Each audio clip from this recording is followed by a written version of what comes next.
Welcome back. This is part 4 in our series of 5 short videos introducing you to incident management and request fulfillment on the ServiceNow.com platform. The 5 parts include the introduction, creating a ticket, saving and working a ticket, this particular segment, which is resolving a ticket, and finally we'll have a short segment on searching templates and reports. What you'll get out of this segment is resolving a ticket. We'll show you how to put in resolution notes, what worked, what didn't work. We'll talk about the continual service improvement mechanism we've built into the tool to help us improve our use of the tool as well as the process itself. We'll talk about closing tickets. You can't close a ticket. The tool closes a ticket automatically after 5 business days. Closed tickets can't be reopened, so if someone comes back after 6 months and responds, that ticket can't be reopened. A new ticket has to be opened. But after a ticket is resolved, the end user receives an email with a link that allows them to send an email back saying that ticket is not resolved. The ticket is then reassigned to the last person to whom it was assigned. Finally, we'll talk about customer feedback and a survey. Thank you, Dennis.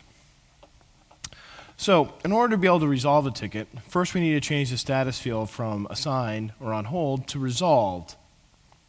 You'll notice that the assigned to field now has a red bar that's dull in color, indicating that that is now a mandatory field, but we've already have a value there. You'll also notice the resolution tab appeared behind the notes tab with its own red bar indicating that there's a mandatory field, resolution notes, to go in there. Type in the actual resolution to the problem. This, all set, is not a valid resolution. What we are looking for is a concise description of what the final solution was to the actual problem. So in this case, we're going to say we solved the problem by updating Outlook to SP2.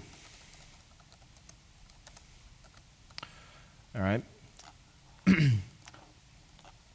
And that way, we have a little bit more description that Outlook freezing the laptop before the icon appears might be easily resolved by installing Service Pack 2.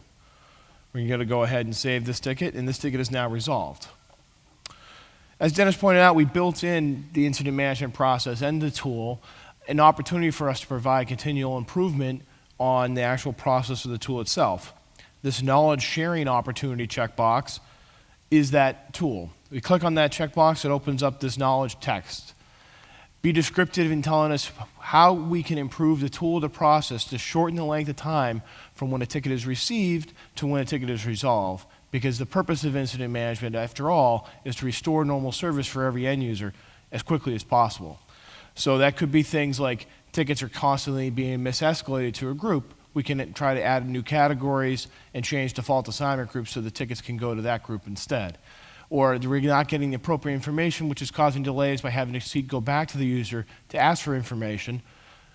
That we could add in a template or try to do some training to get those kind of things done as well. So please be descriptive of how we can improve the process to make tickets get closed faster.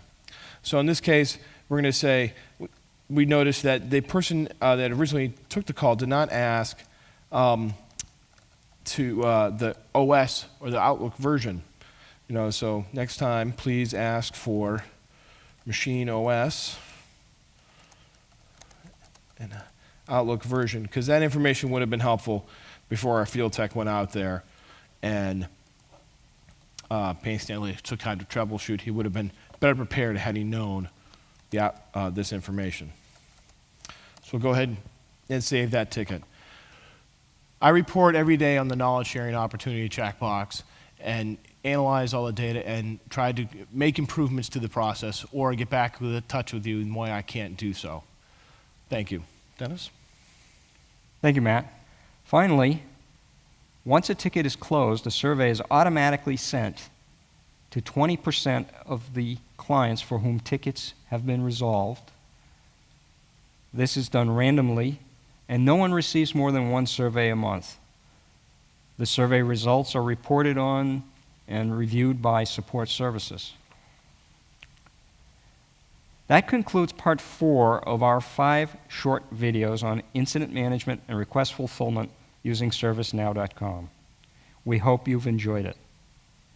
We always welcome your feedback to itsm@harvard.edu.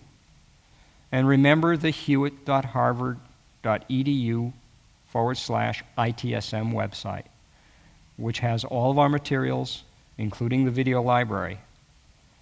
And remember also that you can practice at harvardtest.service-now.com at any time, where mail is not enabled. Thank you.